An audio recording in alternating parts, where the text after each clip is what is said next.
Matapos ang mahigit isang taon mula noong siya'y maaresto sa Pilipinas, nakatakda na ngang litisin ang kasong crimes against humanity ni dating Pangulong Rodrigo Duterte sa International Criminal Court.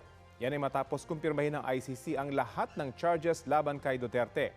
Ang tanong ngayon, ano ba ang mga mangyayari sa trial stage ng kaso? Ayon sa ICC, tulad noong pre-trial, 3 rin ang magiging hukom sa trial stage. Pero hindi na pwedeng kunin ang pre-trial judges para umupo bilang hukom sa trial chamber. Hindi pa tukoy kung sino ang magiging hukom sa trial chamber ng kaso laban sa dating Pangulo.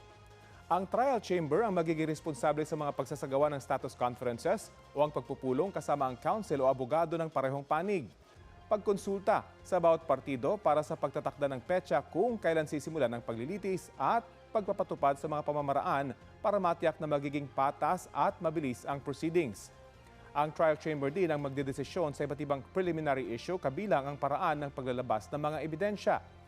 Sa ilalim ng Article 63 ng Rome Statute, kinakailangang dumalo sa mga pagdinig si dating Pangulong Duterte.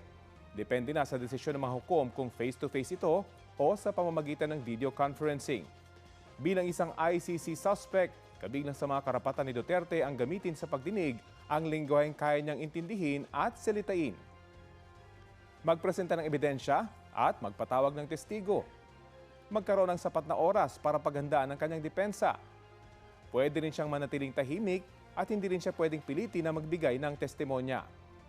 Ang kasong Crimes Against Humanity ni Duterte sa ICC ay nag-ugat sa mga nangyaring pagpatay sa Davao City noong siya alkalde roon hanggang sa kanyang gyera kontra droga noong presidente na mula November 2011 hanggang March 2019.